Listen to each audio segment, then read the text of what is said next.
Children today learn that the Earth goes around the Sun, along with the other planets, but that wasn't always the case.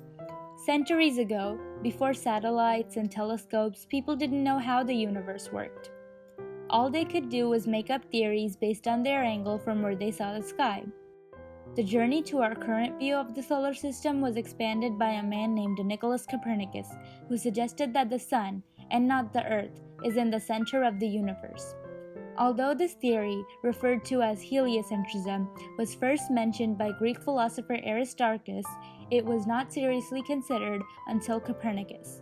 The idea of heliocentrism was so controversial that it was met with not just skepticism, but resistance from both the scientific community and the Roman Catholic Church. This theory gave birth to one of the biggest conflicts between the church and science that reverberated through centuries, and many men contributed and criticized it over the years.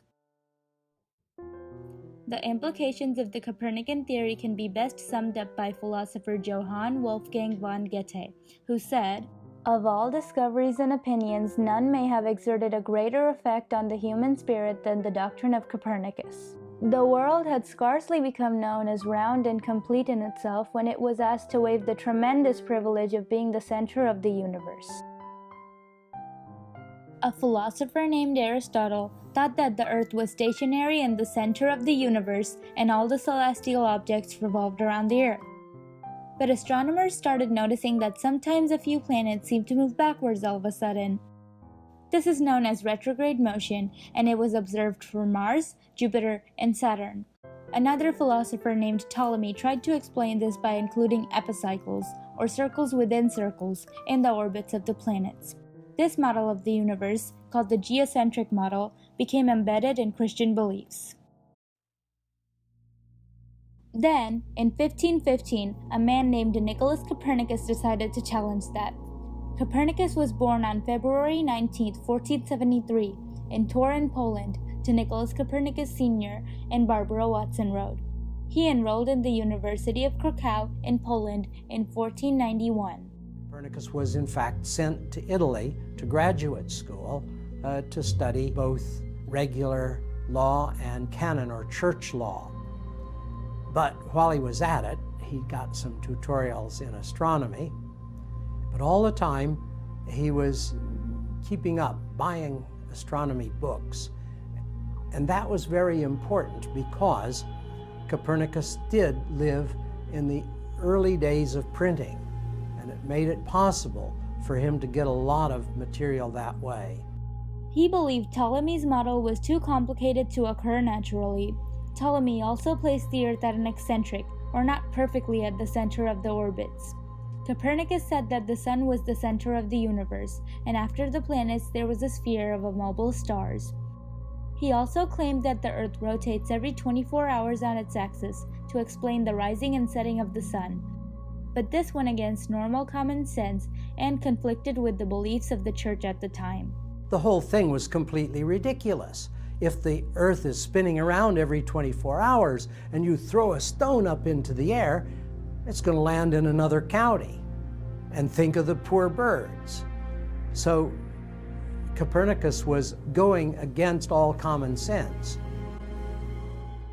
As a devout Catholic and respected astronomer, Copernicus did not want to publish his book for fear of criticism, but his friends convinced him to. As he says in his book, "The scorn which I had reason to fear on account of the novelty and unconventionality of my opinion almost induced me to abandon completely the work which I had undertaken. But while I hesitated for a long time and even resisted, my friends drew me back." His book, On the Revolutions of the Heavenly Spheres, did not cause much anger immediately. A preface added by his friend Andreas Ozayander, saying that it was just a hypothetical book, reduced the impact. Copernicus died just 2 months after publishing his book and never got to know the conflict his work caused. Not only the Church, the theory was criticized by the scientists of the time. Tycho Brahe was one such scientist. He made many observations and collected data on the orbits of planets, which were more accurate than others from that time. Brahe admired Copernicus's work because of its mathematical solutions, but he still couldn't accept heliocentrism because he believed in Aristotle's physics. He instead created his own model where the planets orbited the Sun and the Sun and Moon orbited the Earth. This Tychonic system became popular in the early 1700s to the scientific world. The heliocentric theory wasn't the only thing criticized. Anyone who spoke in favor of it was punished, Giordano Bruno being one of them. Bruno was born in Nola, Italy in 1548 to Giovanni Bruno and Fraulissa Savolino. At age 24, Bruno became a priest and started learning theology. Soon, he came under investigation from the Inquisition for heresy. Bruno fled Italy and started traveling all over Europe, making enemies all along. He supported heliocentrism in his book, Sina della Scenery, and talked about his own theories of infinite stars and infinite worlds. In 1591, Bruno moved to Venice on an invitation from Giovanni Mocenigo and was arrested by the Inquisition for heresy in 1592. Bruno was imprisoned for 8 years, where he was interrogated periodically and told that he could save his life by recanting. In 1600, he was taken to the Campo de' Fiori in Rome and burned alive, where a statue of him now stands. Another man who was punished was Galileo Galilei, although not as harshly. Galileo was born on February 15, 1564 in Pisa, Italy. In 1581, he attended the University of Pisa to learn medicine, but then turned his attention to math and philosophy. In 1609, he heard of the telescope and quickly figured out how to make his own, also improving it greatly. With this, on January of 1610, Galileo discovered the moons of Jupiter, which proved that not everything revolves around the Earth, contradicting Aristotle and Ptolemy. The Church declared heliocentrism heresy in 1616 and banned Copernicus's books. Robert Cardinal Bellarmine warned Galileo not to defend heliocentrism. In 1623, Galileo's friend and admirer Maffeo Cardinal Barberini became Pope Urban VIII and gave Galileo permission to publish his theories of the universe, as long as he only treated it hypothetically. Galileo published his dialogue concerning the two chief world systems in Florence in 1632. But the Pope felt insulted because he thought Galileo ridiculed the geocentric system. In 1633, Galileo was called to Rome and presented with the letter that warned him not to defend the heliocentric theory. He had to deny his belief in the heliocentric system, had his book banned, and was sentenced to house arrest for the rest of his life. Eventually, scientists started realizing that planetary orbits conformed better with heliocentric calculations.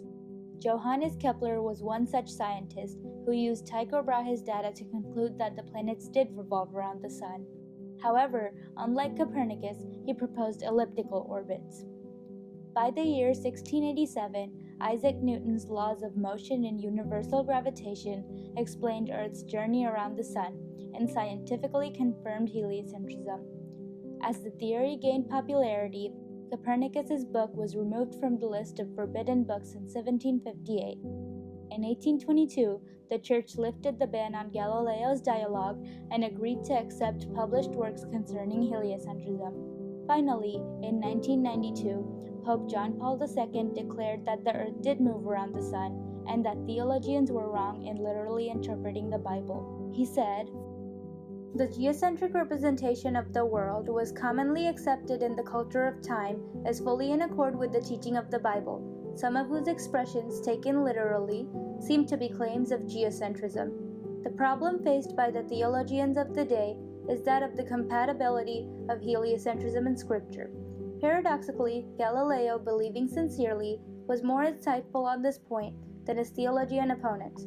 If Scripture cannot err," he writes to Benedetto Castelli, "some of his interpreters and commentators can, and in many ways." The conflict was finally over. The world reached a compromise after 4 centuries, with the Church finally agreeing with one of the theories of modern science. Today we have walked on the moon, are planning to set foot on Mars, and have sent telescopes and probes into deep space. We now know that the Sun is not the center of the universe or even our galaxy. The Earth does revolve around it, and the stars also move. As the horizon of our knowledge expands, so does the horizon of our mind.